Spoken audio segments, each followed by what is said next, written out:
Extraoficial. Lo que vamos a conversar hoy es sobre el acceso a las categorías, que es un apéndice del concepto de categorías, pero que ya vimos, incluso más de una cosa ya la vimos, ¿no? Pero sobre las cosas que no tienen que ver directamente con categorías, ¿no? Sobre todo es sobre excepciones. Si ustedes vieron el material, de eso se trata lo que vamos a hablar hoy. Después exámenes, que es un tema largo y que hay que comprenderlo. El foro CX y las situaciones de emergencia. Las situaciones de emergencia que incluye dos tipos de circunstancias. Las situaciones de emergencia en sí mismas y después la declaración de situaciones de emergencia radial. Bueno, eso lo vamos a ver en particular. Por supuesto, desde el punto de vista del reglamento.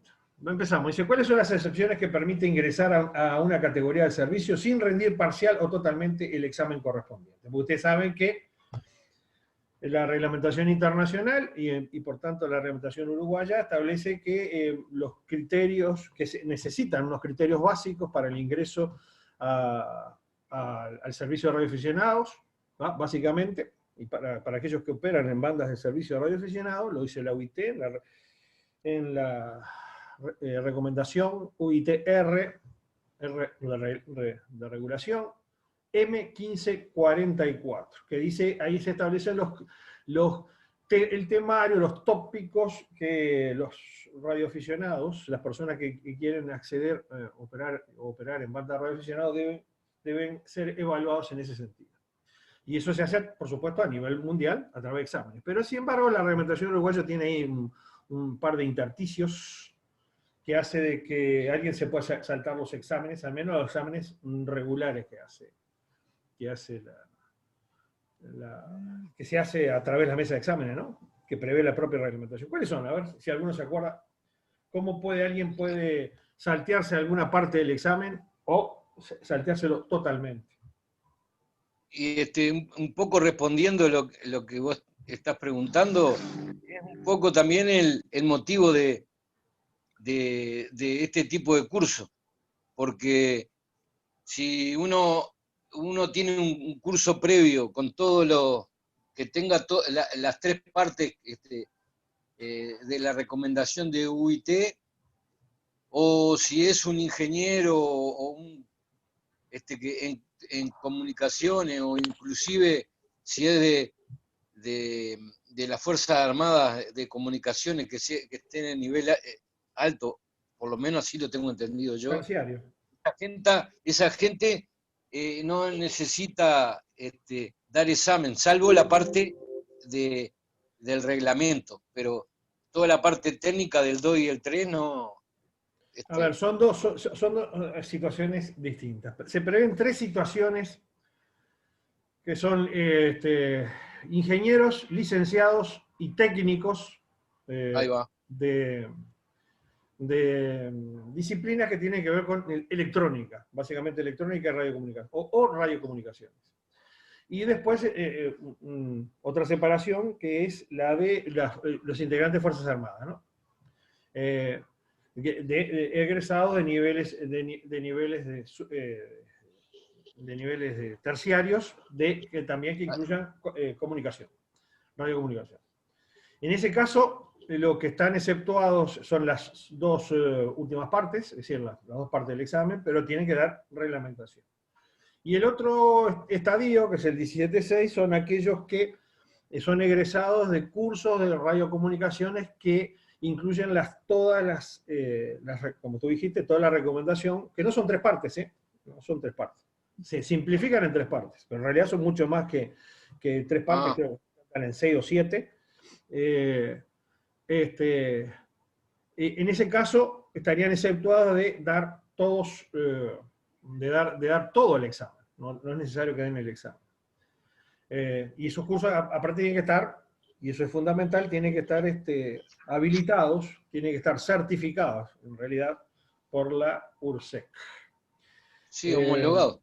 En este último caso, es indudable que la persona, es decir, si es un egresado, se incluyeron todos los temas, por supuesto que quedaría que el individuo tiene la cantidad de conocimientos suficientes como para desarrollarse en el servicio, como si hubiera exámenes, en definitiva, por los que se prevé en el reglamento. En lo demás está medio dudoso ahí, porque yo la verdad, yo sigo insistiendo que por todo el respeto que me merece un licenciado o un ingeniero electrónico, no sé si sabe lo que es sobre operación sabrá de técnica, yo no digo que no, pero sobre lo que es operación yo creo que no tiene los conocimientos adecuados. Pero está, esa es mi opinión. Pero está ahí, ojo, esto está desde los principios de los tiempos, ¿no? En la reglamentación, creo que ya estaba en el año 1945 y se ha mantenido. Lo único que se ha cambiado es que antes eran egresados de instituciones públicas, ahora también se permite que sean de instituciones privadas. ¿Alguna duda entonces? Sí, en definitiva son dos situaciones diferentes. Son determinadas personas que tienen determinados conocimientos y otros que participan en un curso que esté homologado o certificado por la administración, y esos estarían aceptados de dar el examen totalmente. ¿Eso sería este curso, por ejemplo? Cuando llegamos a la certificación, sí. La idea de este curso es que tengamos la certificación. Si logramos la certificación, que se ha pedido ya en URSEC, bueno, por supuesto, quienes se han egresado de este curso, es decir, no tendrán que dar más exámenes en el servicio, ¿no? Esa es la idea. Y si no, la verdad que no sabemos cuál sería la negativa, en la cual no se podría dar la certificación. Si eso ocurre, habrá que analizarla y después, no sé, analizarla, en definitiva. Yo no me pongo en esa hipótesis, me pongo en la otra hipótesis. Bueno, indudablemente la gente acá tiene el conocimiento suficiente como para aprobar cualquier examen de radioaficionado de problema, ¿no? Que es lo que nosotros hemos detectado cuando nosotros hicimos los cursos, no a nivel pero un nivel parecido, que fue allá en 2018, que la gente aprobó el examen sin ningún tipo de dificultad, y ahora la gente que lo está haciendo también no tiene ninguna dificultad de hacerlo. ¿Por qué? Porque adquirieron los conocimientos necesarios para aprobar este y cualquier otro examen. Si mañana les cambian el cuestionario general, la gente que tiene una capacitación integral va a poder resolverlo. Ahora, si estamos formando gente solamente para este cuestionario general que está funcionando, ¿tá? Es otra cosa distinta. ¿Alguna duda más? Bueno, confiemos de que va a ser certificado. Segundo, acerca de los cuestionarios generales. ¿Quiénes los confecciona? ¿Qué papel puede tener los radioclubes en los mismos? Y menciona algunos de los tópicos que deben desarrollarse. Empecemos entonces bueno, usted sabe lo que es. En realidad no son cuestionarios generales. Se llama cuestionario, al set de preguntas de las tres categorías se le llama cuestionario general, en forma singular. Pero nosotros le hablamos cuestionarios generales porque, claro, distinguimos los cuestionarios de cada una de las categorías, ¿no? Por eso que hablamos entre nosotros de cuestionarios generales. En realidad son tres cuestionarios, ¿no? Distintos. Bueno, ¿quién los confecciona? La URSEC. URSEC. ¿Y qué hacen los radioclubes? Habilitados, ¿no? Y hacer sugerencias sobre las preguntas también, ¿no? Exacto. Proponer cambios, modificaciones y demás. Ustedes ven que yo puse muy aviesamente radioclubes en lo mismo, ¿no? No, los radioclubes no. Los radioclubes habilitados, ¿no? Solamente los radioclubes comunes no. A ver, digamos, ustedes saben que existe un derecho constitucional que es el derecho de petición. Uno puede cualquier institución, cualquier particular o lo que sea, puede dirigirse hacia la URSEC, tiene el derecho constitucional de hacerlo, y proponer lo que sea, es decir, peticionar lo que sea. Los Las facultades, las prerrogativas especiales que tiene un radioclub habilitado es justamente que se hacen por por el propio peso del reglamento y no a través del derecho de petición. ¿Se entiende la diferencia, no? Es decir, por supuesto un radioclub puede hacer un particular, puede hacer un set de preguntas y proponerlo en URSEC y se le tomará en cuenta o no, ejerciendo el derecho de petición. Bueno, a ver. Yo varias veces lo menciono porque a veces parece que el reglamento en sí está reglamentando cosas que no debería reglamentar. ¿Ah? Porque no le competiría a un reglamento de telecomunicaciones reglamentar cosas que están por encima, que están incluso, son derechos constitucionales. Bueno, y se menciona algunos de los tópicos que deben desarrollar. ¿Ah? Son los tópicos del la recomendación M1544, ¿no? Les tiro una, reglamentación internacional, nacional e internacional. ¿Está? Esa es una, la parte de operación es otra. Operación, sí. Operación dice de estaciones radioeléctricas. Incluso habla de telefonía, radiotelefonía y radiotelefonía. Telegrafía y telefonía. Después tenemos, ¿tá? Radiotecnia, ¿no? Es decir, todo lo que sería la segunda parte. Eso es lo que simplificamos, pero hay otros tópicos, como ese método para evitar interferencias, y otro tópico que tenemos es compatibilidad electromagnética.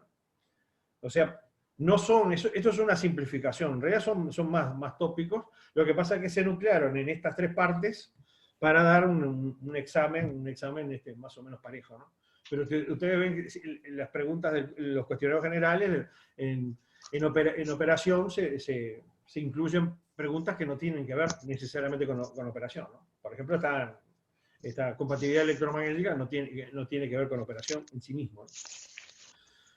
Bueno, ¿alguna duda? Bueno, los cuestionarios generales, como dijo Aldo, los confecciona URSEC, y el papel que tienen los radioclubs habilitados es proponer modificaciones. Toda modificación que se haga en el cuestionario general, entra en vigencia a los 10 días de que son comunicados a los radioclubes habilitados. ¿Por qué hay que comunicar a los radioclubes? Porque a partir de que son comunicados, ese es el cuestionario con que los radioclubes habilitados van a tener que formar las mesas de examen, ¿no? Entonces, ese plazo hoy es de 10 días, antes era 180 días. ¿No? Era una vida, medio año para que entrara en consideración un nuevo cuestionario, ¿no? Hoy día, ojo, la reglamentación de 2003, ¿no?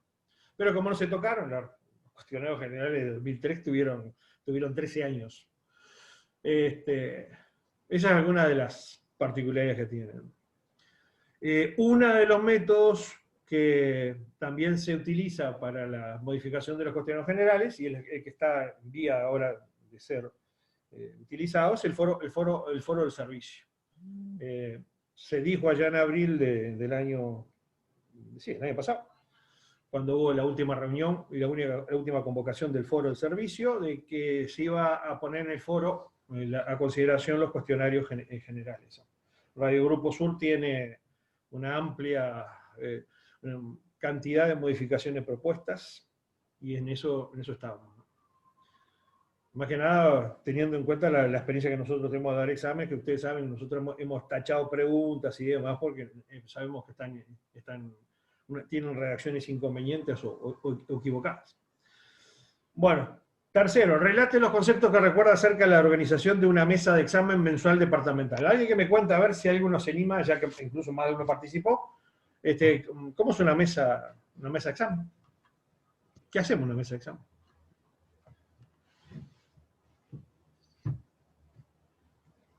A ver, Armando. A ver, vos, Daniel, ¿vos no estuviste el otro día en un examen, lo probaste y ahora te van a dar el permiso? Sí. Bueno, pero entonces lo que contame pasa a ver que, cómo fue la mesa, qué hicimos. y bueno, entre comillas, se sortearon las preguntas. ¿Y por qué esto entre comillas? Y porque sí, porque ¿Tú no Porque viste es una el sorteo? manera... ¿Tú no viste el sorteo? El sorteo se hace. Yo ahora tengo un sorteo, si querés. No, es porque es una manera de provocar, viste, que vos hables. Porque Ujú. yo ya hablé en la primera, viste, Bueno, y ahí ya intervino Aldo, muy ¿entendés? bien. Seguimos, hacemos. A ver, se sortean las preguntas. ¿Ah? Porque hablando de un examen de papel, ¿no? Por si fuera un examen Seguro. de plataforma electrónica, no sé, hay que sortear nada, la persona ingresa al sistema con las identidades que se le dio ante el examen, ingresa allí y el sorteo y demás se confecciona en forma automática, ¿no? Pero en el caso de un examen de papel hay que sortear 20 Sí. números que van del 1 al 100, que identifican a cada una de las preguntas de cada una de las partes de cada una de las categorías, ¿no? Eh, Seguro. ese sorteo, según el propio reglamento, se hace, dice que hay que hacerlo de una fuente que incluya los 100 números. Nosotros lo hacemos con un sorteo electrónico. ¿Ah? Ese sistema a través de SEAR electrónico, selecciona las 20 preguntas y a partir de ahí, lo que nosotros hacemos, por el sistema que nosotros tenemos, que si bien es de cuestionario de papel, está casi totalmente automatizado, les entregamos nosotros las preguntas en el orden que se generan y los formularios que hay que llenar, ¿no? ¿Cuántas personas hay en una mesa de exámenes? ¿Cuántas personas el Radio Club debe nombrar para integrar una mesa de examen?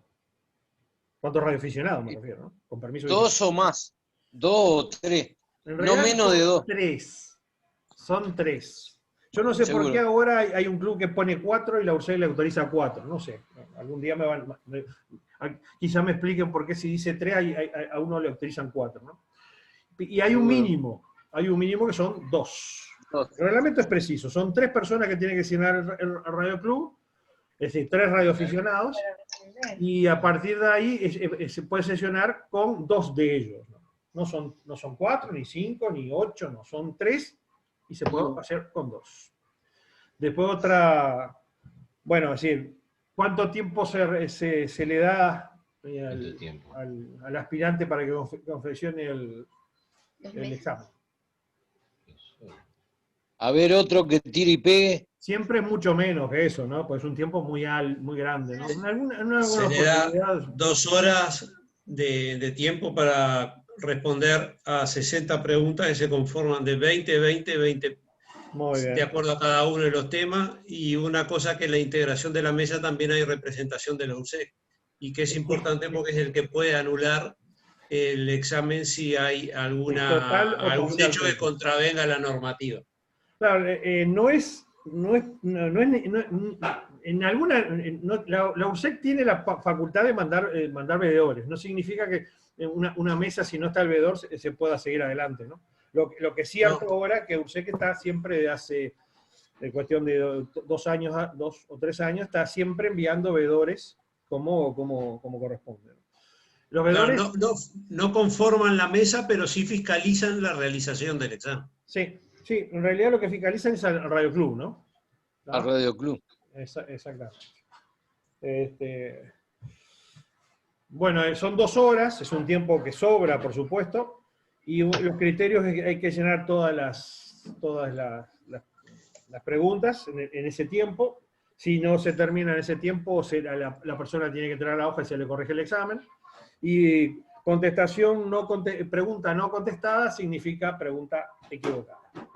Después hay mínimos para aprobar el examen, que constituyen para general y superior 18, 17 y 16 preguntas de las 20, o sea, es un examen exigente en materia de corrección. Y después inicial, algo mucho más flexible, que son 16, 11 y 11, ¿no? Correctas, de cada una de las partes. Bueno, ¿algo más? ¿Alguna duda sobre exámenes? Bueno, ¿qué es el foro? ¿Cómo? No, que está todo bien. ¿Está? Bueno, ¿qué es el foro de servicio de radioaficionados y cuál es su finalidad? Y ese lo hablamos al principio, lo Claro. estuvimos hablando. En realidad nosotros lo conocemos como Foros X, pero el nombre y apellido que tiene es Foro del Servicio de Radioaficionados. Es una consulta pública. Y la forma de consulta pública que da URSEC para que las consideraciones que hay sobre el servicio de radioaficionados se hagan a través de este mecanismo. Bueno, la finalidad justamente es poner en consideración algún tipo de aspecto que tiene que ver con el desarrollo del servicio, y pueden participar cualquier persona, cualquier ciudadano puede participar aportando ideas. En realidad lo que se hace, la URSEC presenta un proyecto o algo así, se discute sobre eso, y en definitiva después la URSEC toma en consideración o no, eso está en su libre albedrío, por supuesto, de la administración, en consideración las propuestas que se presentan. Lo conocemos Perdón, siempre ¿eso como es Foro del un Servicio. día determinado? No, se tiene un tiempo determinado, ¿no? En realidad, esto se desata, este mecanismo se encadena cuando hay un tema en particular, ¿no? La última vez se hizo justamente por cambios que propuso, en realidad fueron cambios que Radio Grupo Sur propuso y motivó a la administración a poner en consideración estos cambios y otros que tenía la administración en sí misma, y lo puso en consideración a través del foro del servicio. Básicamente lo que se hace, el foro se comunica a través de los radioclubes, y los radioclubes, y ojo, está también publicado en la página web de URSEC, pero en realidad los radioclubes tendrían que hacer, es una de las finalidades que tendrían que hacer, comunicar a sus asociados y a través de sus medios de comunicación de que el foro está activo. Se tiene un tiempo, se ponen pautas, el foro cerró allá en mayo del año pasado y no ha habido ningún tipo de cambios hasta el momento. ¿Alguna duda Daniel, más? una consulta. ¿Sí? Buenas noches. ¿Dijiste cualquier ciudadano o cualquier radioaficionado? Bueno, cualquier ciudadano. Las consultas públicas, de acuerdo al derecho del Estado uruguayo, son a cualquier ciudadano del país. Cuando tú abrís una consulta pública, sea de lo que sea, del organismo que sea, cualquier ciudadano puede participar en la misma. No necesariamente tiene que ser un radioaficionado. Está, entendido. Pero eso tiene que ver con el concepto de consulta pública, ¿no? ¿No? Daniel, ¿Sí? ahora que hablábamos de plazos del foro del servicio de radioaficionados y cómo se llama y cómo se ponen los temas que se van a tratar. Una cosa que no dijimos del punto anterior, me parece, o yo por lo menos me la perdí, es que los exámenes se hacen por departamento y por mes. Sí, eso es un tema, sí. Por algo, viste que no es que nos guste escribir mucho, viste, cuando se habla de un examen, de una mesa de examen, no se dice mesa de examen, sino decir mesa de examen mensual departamental. Eso se hace para que sea el concepto de unicidad que tiene tanto en un mes dentro de un departamento. No se puede convocar más de una mesa de examen en un mismo mes en un mismo departamento. Exacto. Y lo otro es que se hace simultáneamente a todas las categorías, digo, al aspirante de ingreso, al que va a pasar a general y al que va a pasar a superior. Sí. Y el reglamento es medio vago ahí porque dice que hay que utilizar la misma plataforma para cada una de las categorías, y eso se podía leer que en alguna categoría se puede dar en formulario de papel y otra en electrónico, ¿no? Pero no sé, eso en algún momento si surge va a haber que consultarlo porque es vidrioso ahí en la redacción, a mí no me cierra. Bueno, pero cierto, y se debe utilizar la misma plataforma, ¿ah? Es decir, no se puede hacer un examen de inicial, unos que estén haciéndolo en papel y otro que llevó el celular y estar haciéndolo en el celular. Pues los exámenes se pueden hacer en el celular, se puede hacer, no está prohibido. Yo lo hice, el primero lo hice en celular. Y sí, pero no, porque hay gente que dice, ¿cómo vas a estar haciendo un examen en celular? Bueno, nos parece que no conoce los celulares inteligentes y los sistemas que había ahí de telebanking y demás que se hacen a través del celular. Bueno, 5. Y aparte, ojo, detrás de una plataforma electrónica hay un protocolo. Ustedes saben que cuando los que utilizaron la plataforma electrónica nuestra, les dimos un protocolo, es decir, protocolo se usa la palabra para todo, pero en realidad es un protocolo en el sentido de que dijimos, hay que hacer esto, hay que apuntar la IP para garantizar que la persona no me esté haciendo, otro le esté haciendo el examen en la casa, es decir, hay un montón de circunstancias que establecen de la seguridad que tiene en sí mismo la plataforma, ¿no? Aparte del software reconocido. ¿Puedo agregar algo? ¿Sí? A mí me resultó fabuloso la plataforma electrónica porque aparte da garantía de todo, a la URSEC, al Radio Club, a todo el mundo. Es mucho más fácil, los instructores no tienen... Tú diste en el clavo, la plataforma electrónica le da seguridad al Estado, ¿tá? Al Estado. En algún momento alguien dijo, pero ¿para qué vamos a hacer esto si al aspirante no le sirve para nada? Así textualmente, no lo dijo un Radio Club, lo dijo el secretario de un Radio Club, no le aporta nada al aspirante, y se le contestó por parte de URSEC, sí, pero al Estado sí le da las garantías que tiene que tener. ¿Ah? Después esa contestación yo no hablaría nunca más, ¿no? Pero, no. Aparte de decir, como si el aspirante uno tuviera que hacerle el examen para mejorarle la situación al aspirante. Cuando uno habla siempre muestra intención. Bueno, 5. Respecto al servicio y las situaciones de emergencia. ¿Qué reglamentación internacional y nacional permiten las comunicaciones en nombre de terceros en banda de radioaficionados? La situación de emergencia requiere violar un principio básico del servicio de radioaficionados, que es la comunicación en nombres de terceros.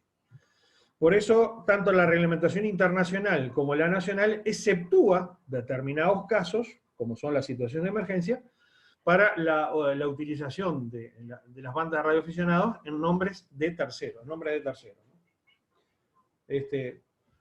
Bueno, si no lo recuerdo, yo le digo. Uno es la reglamentación internacional, es el propio artículo 25, que regula todo lo que es radioaficionados, que primero empieza diciendo que no se puede utilizar para otra cosa que lo que dice el servicio de radioaficionados, lo que es la esencia del servicio de radioaficionados, pero después en el 25.6 establece de que en situaciones de emergencia y humanitarias el servicio puede ser utilizado para terceros, en nombre de terceros, no para terceros.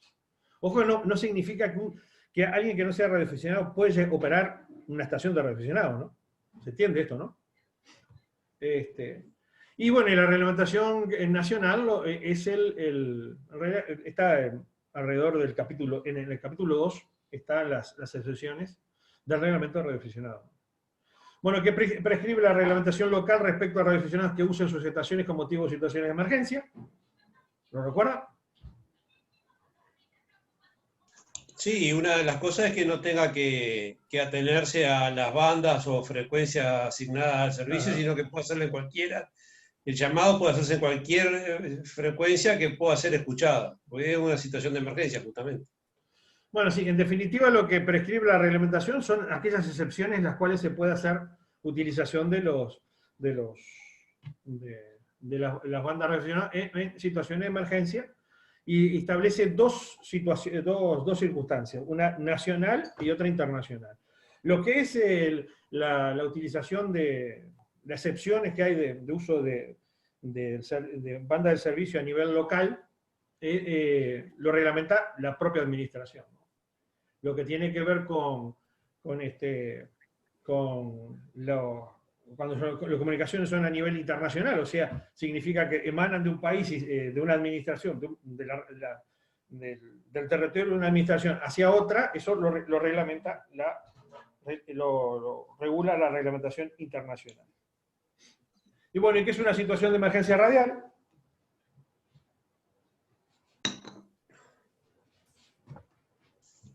Declarada por el SINAE. Sí, es declarada por URSEC en coordinación con el SINAE. En realidad es una situación especial de una situación de emergencia, ¿no? Que tiene que ver, A ver, porque un radioaficionado de sí y para sí puede utilizar las bandas radioaficionadas en situación de emergencia. No tiene que esperar que se comunique la URSEC y que como tal después se convoque en una situación de emergencia radio, sino en el caso de que haya una situación de emergencia necesaria, puede hacerlo sin ningún, bueno, con determinados cuestionamientos que hay allí en el reglamento, que hay que conocer. Pero en la situación de emergencia radial es cuando los organismos oficiales, URSEC y la SANAE, establece no solamente la situación de emergencia, sino en qué áreas se van a utilizar y en qué frecuencias, en definitiva, también se van a utilizar para eso. Bueno, ¿alguna duda? Sí, sí. A mí me queda una duda. ¿Cuál es la diferencia de una situación de emergencia, un desastre y la emergencia radial?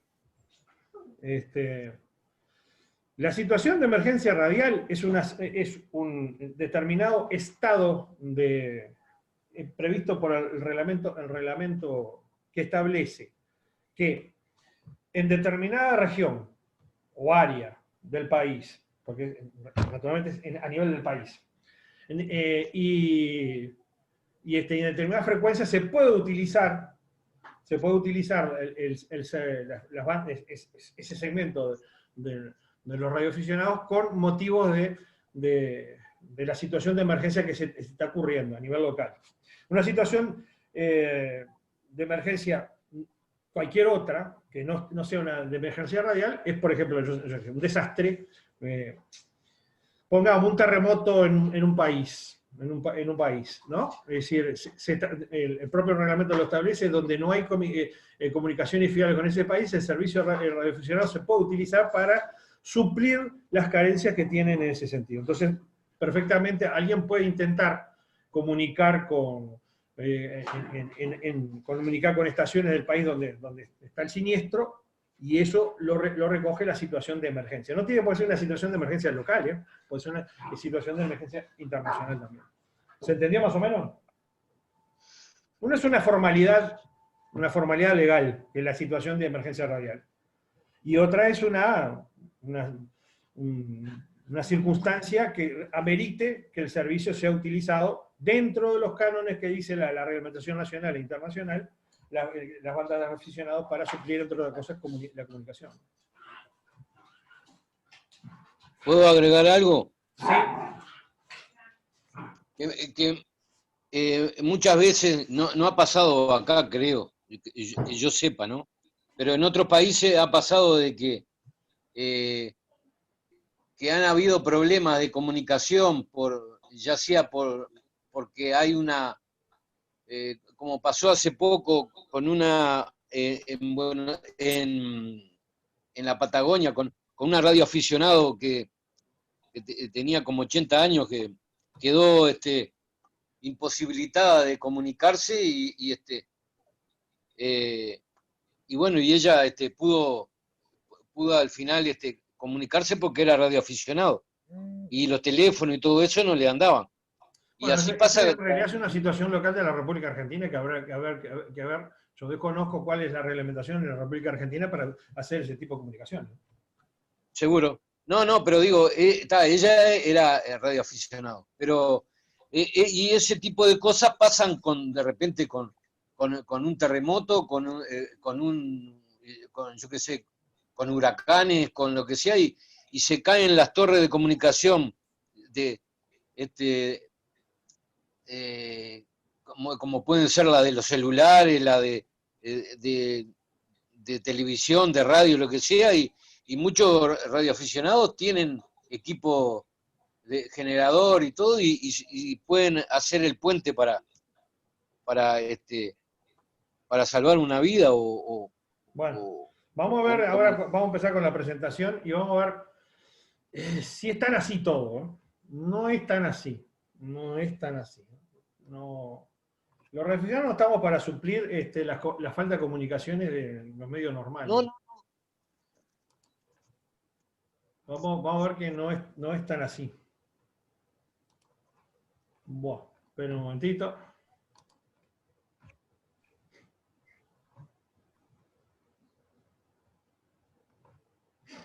Digo, a ver, yo no puedo empezar a hacer comunicados en nombre de tercero porque no funciona una antena de telefonía celular. ¿Me explico, no? ¿Ah? Lógico. Buah. Vamos a ver incluso en la reglamentación uruguaya, en qué lo permite y lo que no permite. Lo que omite.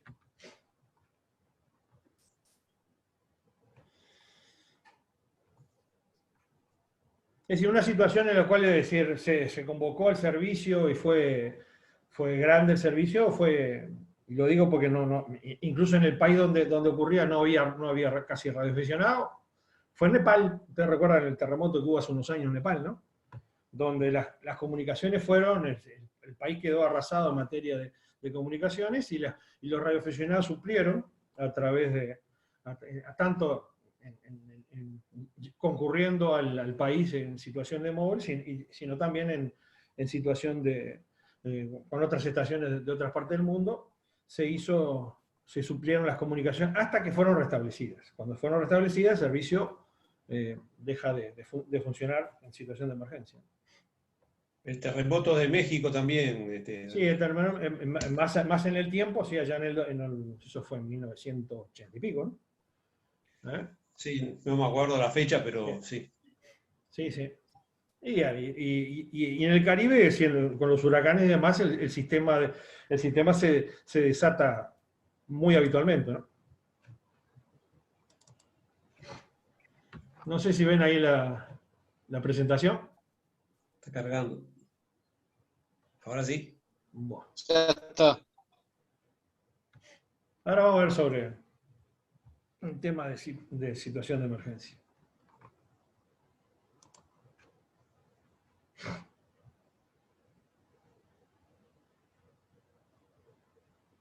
Bueno, tema de hoy, reglamentación 5, acceso a las categorías, exámenes, foros CX y situaciones de emergencia. Acceso a las categorías. Conforme a la reglamentación internacional y nacional, esto lo vimos ya como 60 veces, son las radioregulaciones 25.6, el artículo 25, el numeral 6 del artículo de la radioregulación de UIT, y el reglamento de URSEC, el reglamento del servicio en el 17.1, dice que el acceso a cualquiera de las categorías del servicio de radioaficionados se realiza mediante la comprobación operativa y técnica de los aspirantes en los temas que se menciona en la recomendación 1544. Ven, incluso habla de comprobación operativa y técnica, ¿no? Es decir, la persona tiene que comprobar, se le tiene que comprobar su capacidad de operativa y técnica también, no solamente decir, el examen no es meramente teórico. Ello se produce mediante exámenes que se regulan en el capítulo 18 del Reglamento de Servicio de Radioaficionados. La hipótesis y los criterios de acceso a cada una de las categorías ya han sido desarrolladas anterior y ampliamente en el curso, por lo que vamos a detallar ahora las excepciones a la regla general, o sea, los exámenes. Vamos a ver cuándo la persona no tiene que hacer exámenes. Bueno, dice el 17.5, solo deberán rendir examen sobre reglamentación de las radiocomunicaciones, tanto nacional e internacional, tanto para las categorías inicial, general y superior, quienes, los ingenieros licenciados en la especialidad de telecomunicaciones o electrónica, con título otorgado por instituciones de nivel terciario, estatales o privados reconocidos. Lo mismo con técnicos. Yo la verdad que no entiendo por qué se hizo la diferenciación de ingeniero, licenciado y técnico, ¿no? Se podría haber colocado en el mismo sistema, porque en realidad habla también de nivel terciario, estatales o privados, y de instituciones y especialidades de telecomunicaciones, egresados de establecimientos, como digo. Sí, ustedes ven que dice lo mismo, ¿no? En definitiva. Bueno, y C, los egresados de institutos de formación de nivel terciario de las Fuerzas Armadas con especialidad en disciplinas acorde con las radiocomunicaciones. En esto entra incluso cualquier nivel de terciario de Fuerzas Armadas, ingresa, no solamente lo que es Escuela de Comunicaciones del Ejército, de Armada o Fuerza Aérea, sino cualquier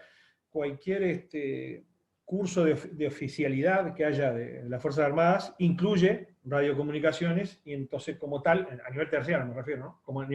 Y entonces como tal, están exceptados de qué, en estos tres casos, de las dos segundas partes del examen, o sea que lo único que tienen que dar es reglamentación nacional e internacional, que se supone que no han recibido ninguno de esos temas en los cursos que han tenido, ¿no?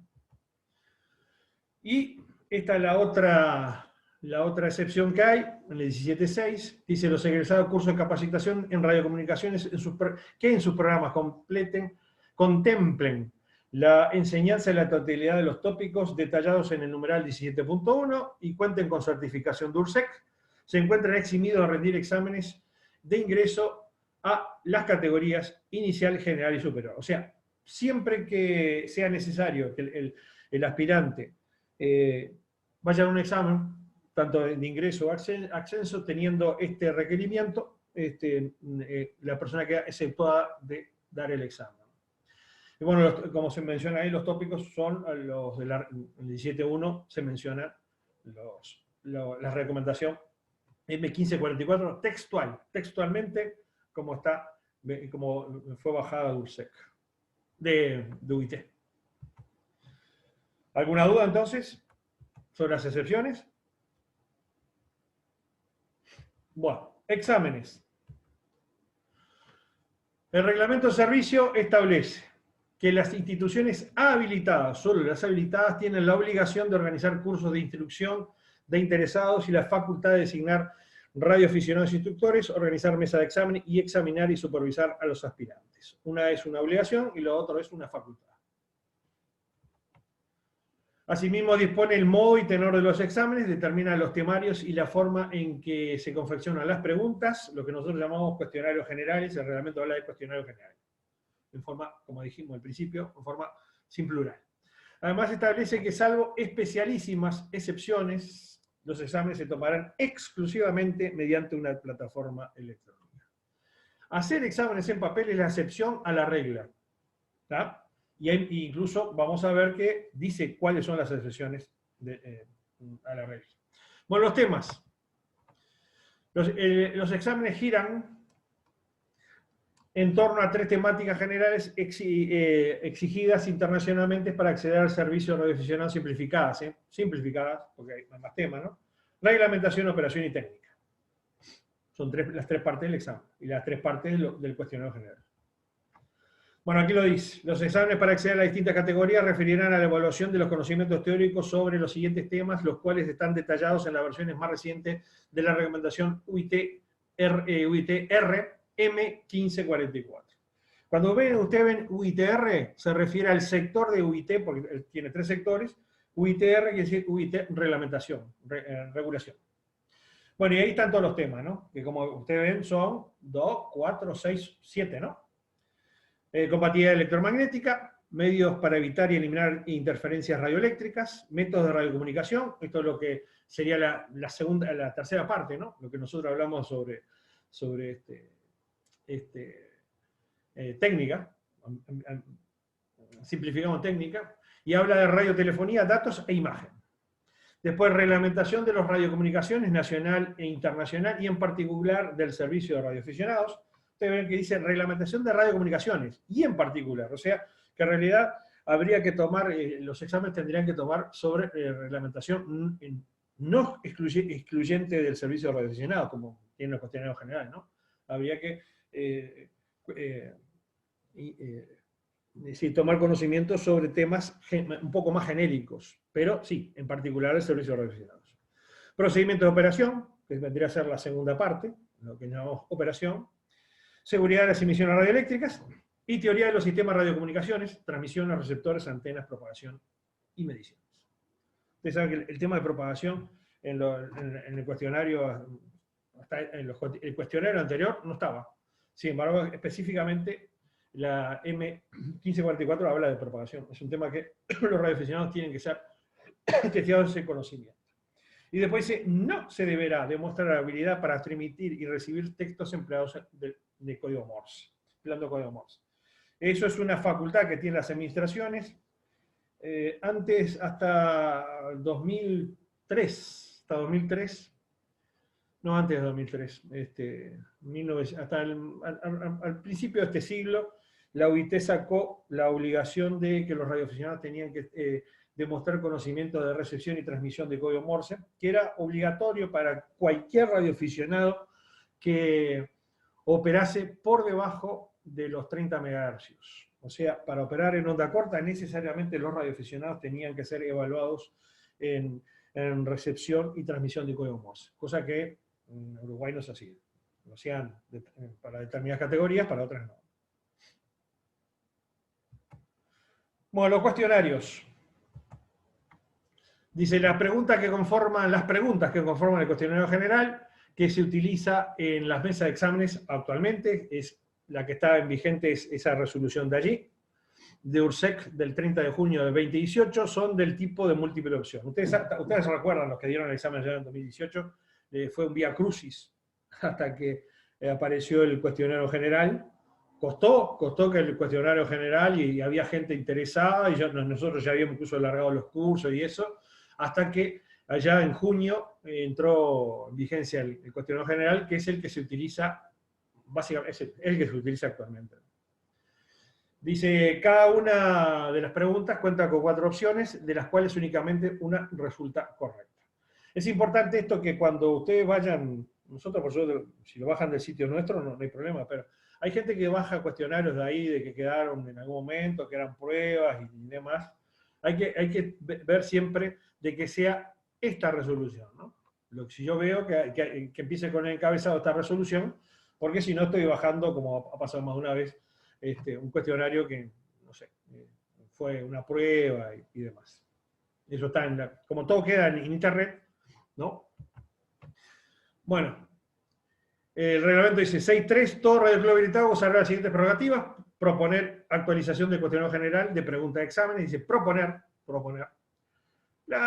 Ojo que la administración es muy receptiva en las propuestas que hacen los radioclubes habilitados. De hecho, en la última, cuando alguna institución cuestionó que había mucha pregunta repetida y demás, la contestación que hubo de parte de la administración dice, bueno, no hay problema, abrimos de nuevo, lo que yo decía, el foro CX, pero espero que participen, ¿no? Porque es fácil quejarse de que hay mucha repetición, pero ninguno propone absolutamente nada, ¿no? Y 18.5 dice, el cuestionario general de preguntas de múltiple opción para cada una de las categorías será aprobado por el Departamento de Administración del Espectro de URSEC, que es el área donde estamos el servicio, donde se regula el servicio de radioaficionados y los demás servicios. Las modificaciones que se introduzcan al cuestionario general deberán ser notificadas a los radioclubes habilitados con al menos 10 días corridos de anticipación antes de su puesta en práctica. Esto es lo que yo decía, este plazo se bajó de 180 días a 10 días exclusivamente. Hoy día se manda un email y todo el mundo está comunicado, ¿no? Bueno, 18.6, la cantidad de preguntas a realizar en cada examen se ajustará al siguiente detalle y serán seleccionadas al azar en el cuestionario general.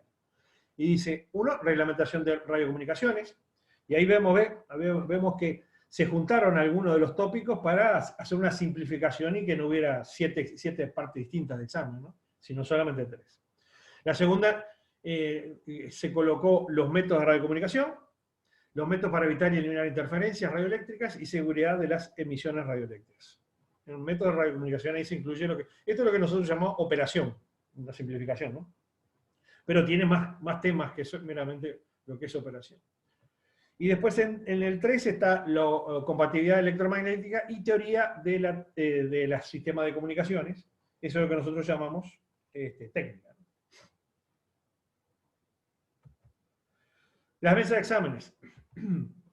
Bueno, las mesas de exámenes son organizadas por radioclubes habilitados, son las que la organizan, es decir, la URSEC no organiza las mesas de examen, son de por sí para sí los radioclubes habilitados que lo hacen, por medio de radioaficionados designados para esta tarea por las instituciones, lo que se denominan radioaficionados examinadores. La reglamentación en vigencia establece que los exámenes deben efectuarse en forma simultánea y con la misma metodología para cada una de las categorías, disponiéndose de un tiempo máximo de 2 horas para completar la prueba. Es lo que yo digo, que esto hay una cosa gris ahí, porque dice, con una misma tecnología para cada una de las categorías podría entenderse que se puede hacer mezclado si se conserva en la categoría. Eso no fue necesario hasta el momento. En realidad, los únicos que hemos hecho, aplicado el reglamento como lo que dice ha sido nuestro club. Los demás han hecho y siguen haciendo cuestionarios de papel. Entonces no se vio en esta necesidad, ¿no? Y dice, asimismo, consigna que, y esto es fundamental, se deberá, textual dice, se deberá utilizar una plataforma informática y, excepcionalmente, en caso de indisponibilidad total o parcial de los recursos técnicos requeridos al efecto, se podrá emplear el cuestionario de papel. ¿Ya? Es una excepción. El procedimiento en este último caso es que una vez constituida la mesa de examen, se realiza mediante un sorteo de 20 números diferentes que identificarán a cada una de las preguntas que los examinados deberán contestar. Queda claro que los exámenes hay que hacerlo en plataforma informática, salvo que no se pueden hacer por lo que hay acá. Indisponibilidad total o parcial de los recursos técnicos. Nosotros cuando hacemos un examen en Juanico, acudimos por ahora, al papel, porque no tenemos la seguridad de las comunicaciones, básicamente comunicaciones de la conexión de internet. Entonces, y así se justifica. Cada vez que nosotros hacemos, decimos, optamos por la excepción por tal y tal cosa. Yo supongo que las demás radioclubes harán lo mismo, ¿no? Explicarán por qué no cumplen con el reglamento. Bueno, las calificaciones. Para aprobar el examen se deberá contestar correctamente el siguiente número de preguntas, y ahí está en inicial, como decía, es más flexible, 16, 11 y 11, y en general se sube muchísimo más la vara, 18, 17, 16. Si una persona pierde 3 preguntas en la primera parte, pierde el examen, ¿va? Porque cada una de las partes deben ser aprobadas, ¿no? Bueno, las preguntas que no sean respondidas serán consideradas erróneas.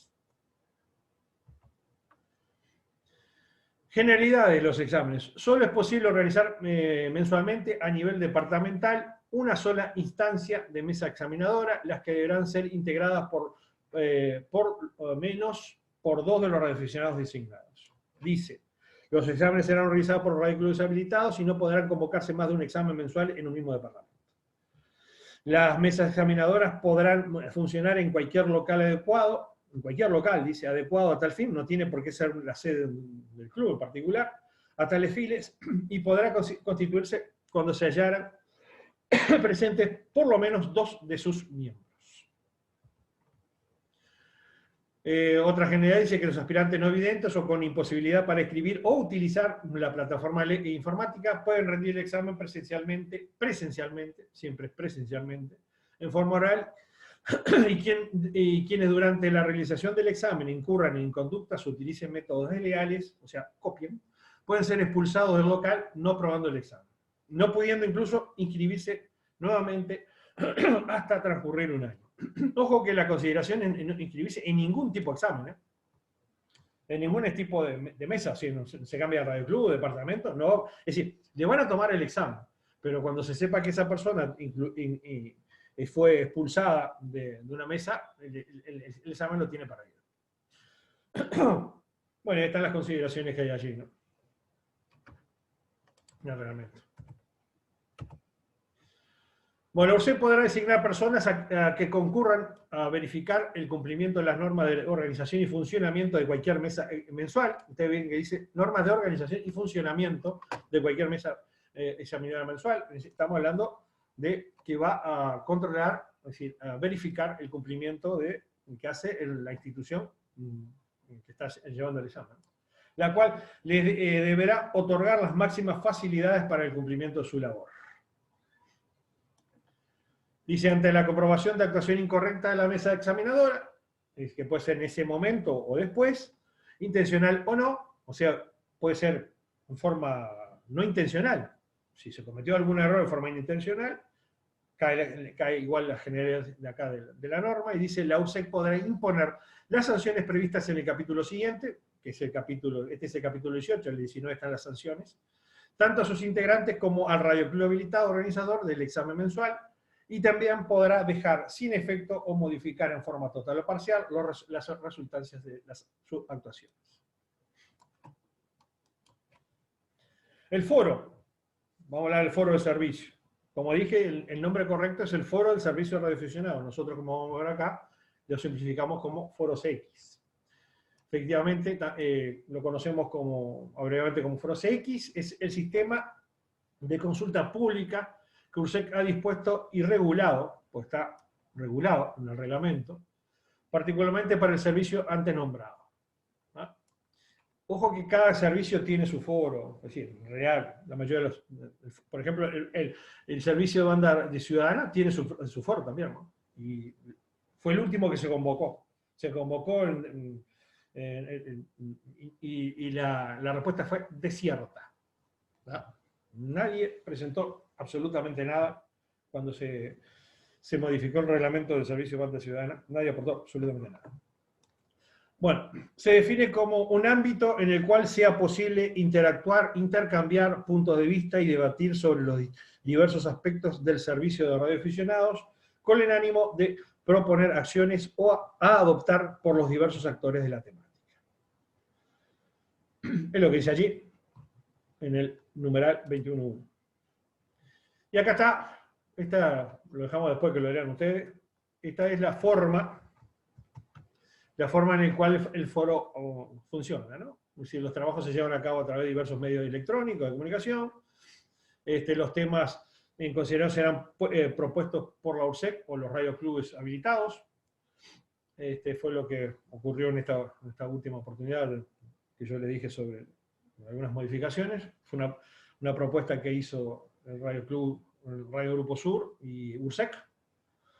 Y bueno, y después se sigue estableciendo cuál es. Es decir, hay un mecanismo de ida y de vuelta para considerarlas, que son públicas, están todas publicadas. Todas las propuestas que se hagan, hay que tener cuidado con lo que uno escribe, porque no lo lee solamente el URSEC, lo vamos a leer todos, porque están publicados en el sitio web de URSEC. Ahí hay algunas cosas que son bastante disparatescas. Bueno, situaciones de emergencia. Y ahí sí, ahí entramos en el tema que alguna duda todavía nos da.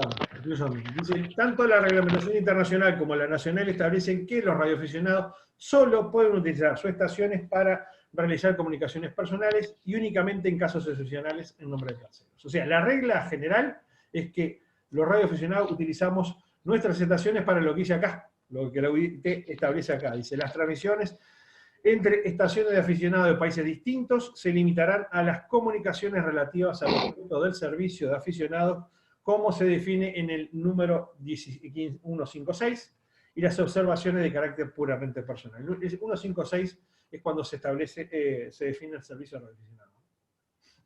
O sea, persona debidamente autorizada, interesada, bla, bla, bla. Y la UIT, y también más adelante dice, en el siguiente, da la excepción a lo que acabo de decir, ¿no? Dice, las estaciones de aficionados se pueden utilizar para transmitir comunicaciones internacionales. Siempre estamos hablando de comunicaciones internacionales, porque la UIT solamente puede regular lo que tiene que ver con los servicios a nivel internacional. Cada administración se mueve con su propia discreción a nivel local, ¿no? Bueno, las estaciones aficionadas se pueden utilizar para transmitir comunicaciones internacionales en nombre de terceros solo en situaciones de emergencia o de socorro en caso de desastre. Y después abre la puerta y dice, una administración puede determinar la aplicabilidad de esta disposición para las estaciones de aficionados que se encuentran bajo su jurisdicción. O sea, puede determinar a que corra o que no corra, ¿no? Pero no hay otra, a nivel internacional no se puede utilizar el servicio para otra comunicación que no sea en lo que dice ahí, emergencia o de socorro en caso de desastre.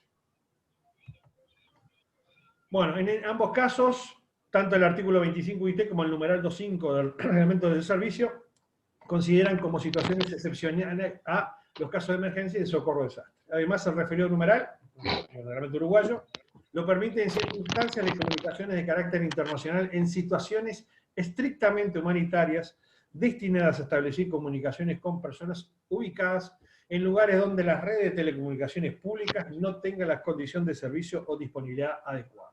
Y ahí, por eso entrábamos en un gris cuando conversábamos al principio, ¿no? A ver dónde está la... Si encuentro acá. Después volvemos. Pero vamos a analizar el 2.5. Dice, hay dos ámbitos, el ámbito nacional y el internacional. Para transmitir comunicaciones nacionales en nombre de tercero, solamente en las siguientes situaciones se puede hacer. Es cuando hay un caso de emergencia o de socorro de desastre. Otra hipótesis no se puede hacer. ¿Se entiende, no? A nivel local, lo que decía Daniel, la señora que se quedó sin comunicación, esa cosa, entra en un gris. ¿Tá? Eventualmente, por supuesto, la señora podía haber estado allí, en la Patagonia, ¿no? Podía estar en una situación de emergencia o requerir socorro, ¿no? Pero no se puede utilizar para suplir la carencia de comunicaciones, ¿no? ¿No? Si no se necesita hipótesis. ¿Se entendió esto, no? No, a ver, pero ¿quién determina la situación de emergencia? Porque, y bueno, la situación de emergencia la determina el radioaficionado. En la manera claro, que ahora vamos a ver cómo, ¿no?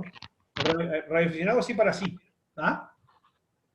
Por eso digo, estamos en un gris ahí, ¿no? Mira, yo no utilizaría una estación de radioaficionado para suplir porque no tengo, se cayó la telefonía pública. ¿Me explico, no? Claro, eso sí, no. Pero mira, yo te relato una cosa que me pasó hace 30 años, cuando yo empezaba con la radio en Argentina, y hubo un movimiento en Chile, en el sur de Chile, un terremoto. Y estaban pidiendo ayuda por radio, y un muchacho, yo estaba en la casa de él, escuchó, y no sabemos si se habían caído las comunicaciones o no, pero había gente pidiendo por favor.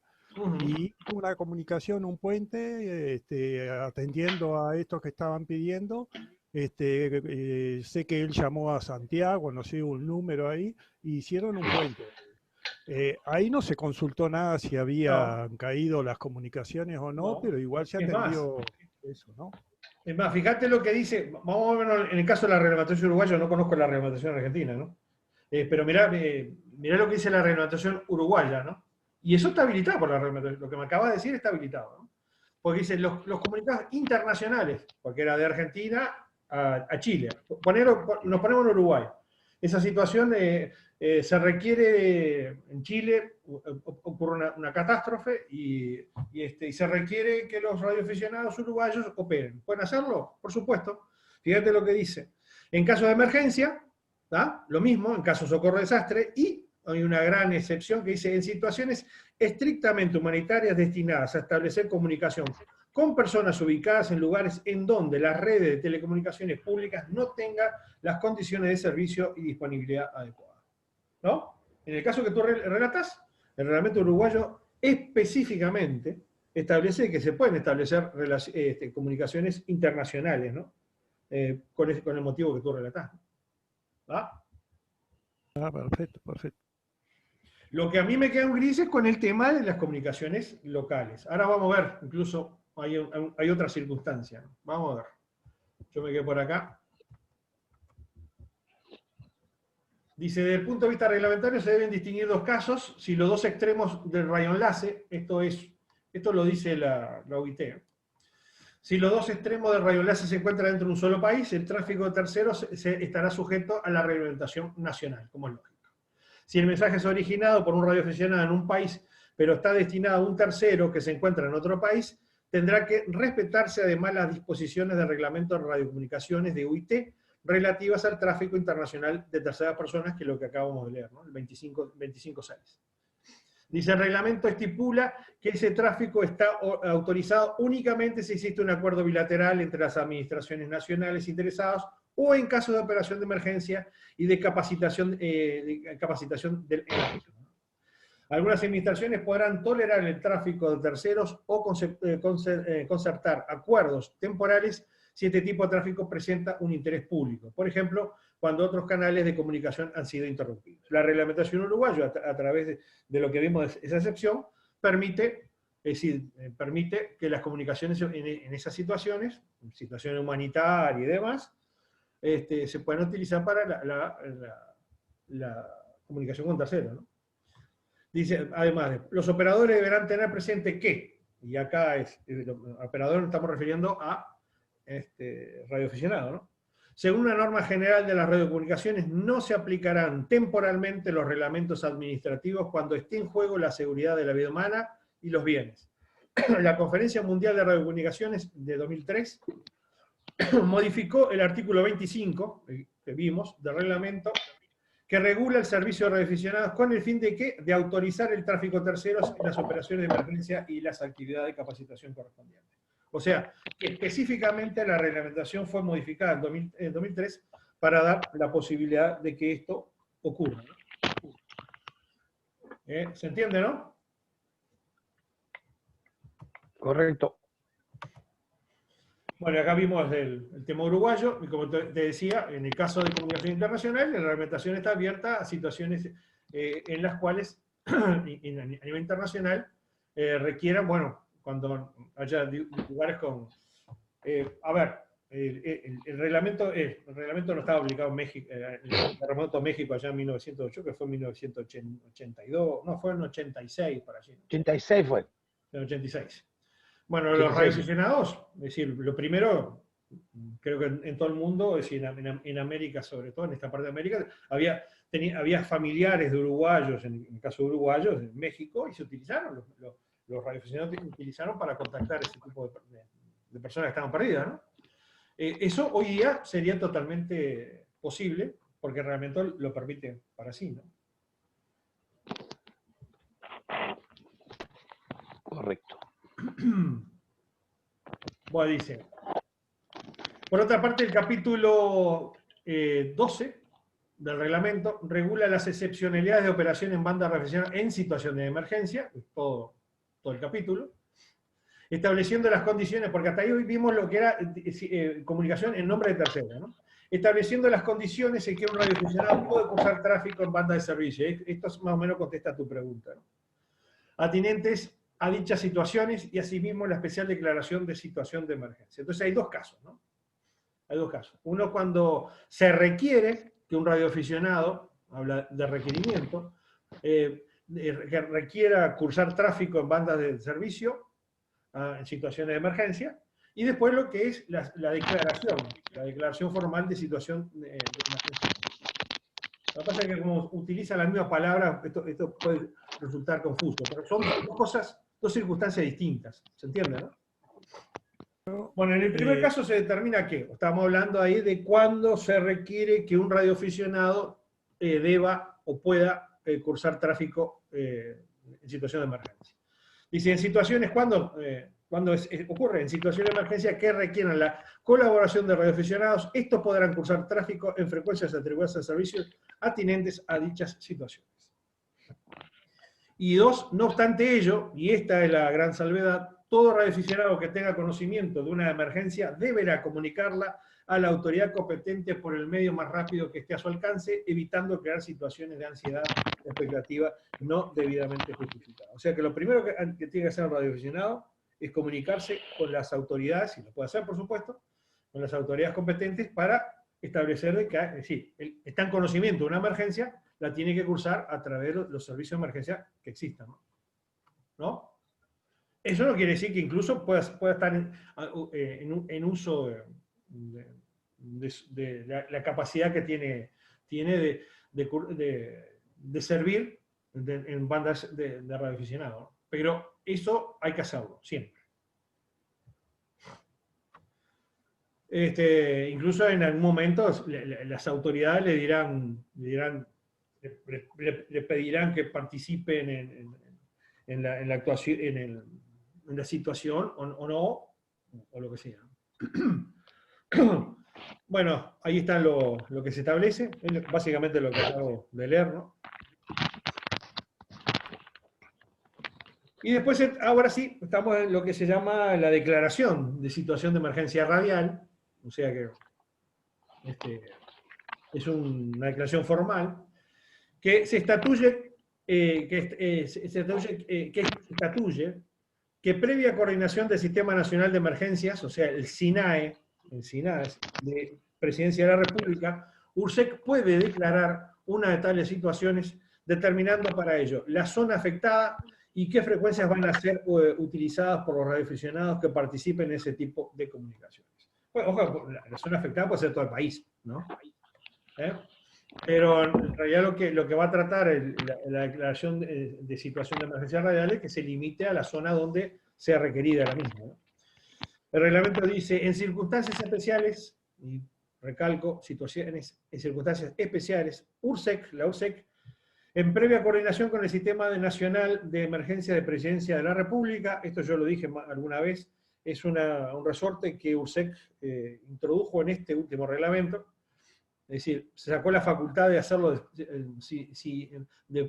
por sí mismo, sino que en previa coordinación con el Sistema Nacional de Emergencias de Presidencia de la República, poder declarar una situación de emergencia radial, determinando el lugar o zona geográfica afectada y las frecuencias radioeléctricas a utilizar para aquellos radioaficionados que participen en dichas comunicaciones. O sea, una declaración de emergencia radial eventualmente puede establecer que se limita a determinada región o zona geográfica del país, se hace solamente a nivel nacional, y qué frecuencias se van a utilizar para ese tipo de ejercicio, ¿no?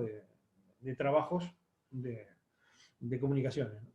Incluso, dice algo más, también normaliza las condiciones para evitar interferencias de estaciones no afectadas por las transmisiones de emergencia, y que las que sí están interviniendo, y entre las que están interviniendo, que deben llevar, y además que deben llevar el registro de todos los comunicados realizados, las estaciones contactadas, los textos de los mensajes transmitidos y recibidos. Fíjense que incluso le da una facultad adicional a los radioclubes habilitados, ¿no? Dice, las estaciones de radioaficionados no afectadas al mantenimiento de tales telecomunicaciones, o sea, las de situación de emergencia radial, se abstendrán a realizar cualquier interferencia a aquellas involucradas en la situación, y dice, a tales efectos, a requerimientos de URSEC, de un radioclub habilitado, o incluso de cualquier radioaficionado involucrado en tales operaciones, suspenderán sus transmisiones hasta que se le notifique el cese de la situación de emergencia radial.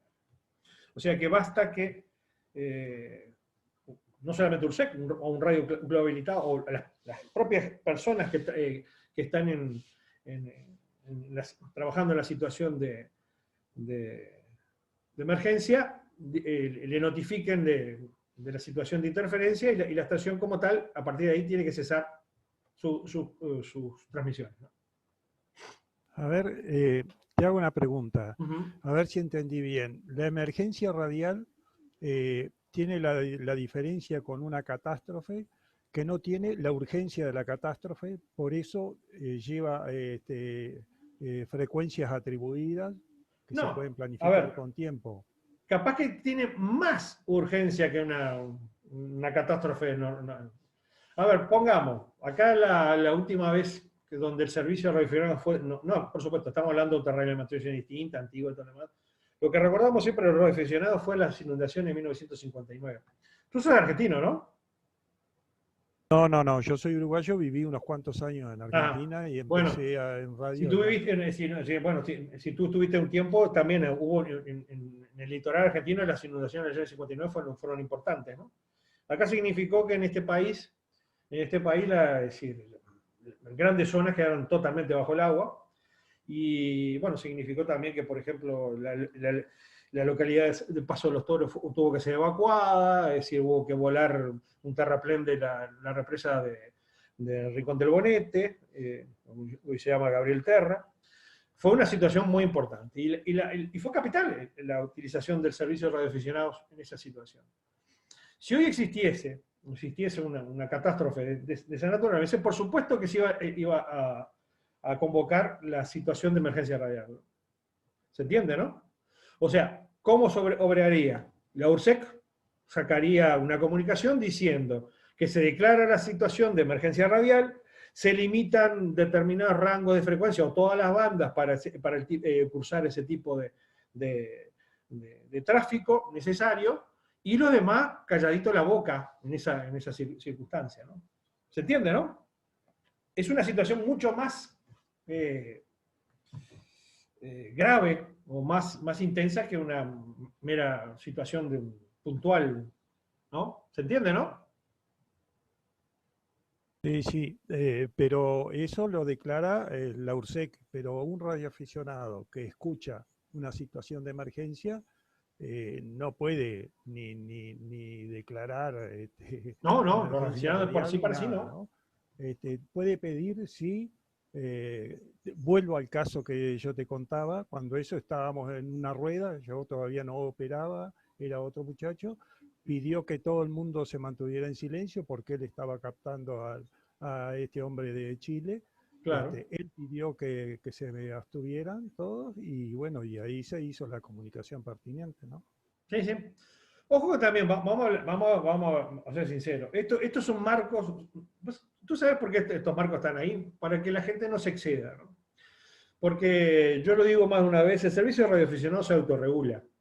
Tú lo que me estás hablando ahí es de una autorregulación, es decir, el individuo escuchó, dijo, hagan silencio, los demás le hicieron caso, y a partir de ahí se cursó lo que había. Es decir, no hubo que hacer ningún tipo de declaración ni cosa, porque, como te digo, el servicio se autorregula. Es más, si entran en la web ahí, yo puse en los materiales a bajar, hay un manual de UIT que habla sobre situaciones de emergencia, y tiene un capítulo entero sobre radioaficionados. Y ustedes si lo leen ahí, van a ver que habla sobre el sistema ARES y demás, y van a ver que en realidad lo que hace UIT es reflejar lo que los radioaficionados se han autorregulado en materia de situación de emergencia, ¿no? Lo que ha hecho acá la reglamentación uruguaya es hecho poner los límites para que no haya cosas que fueran feas en determinado momento, ¿no?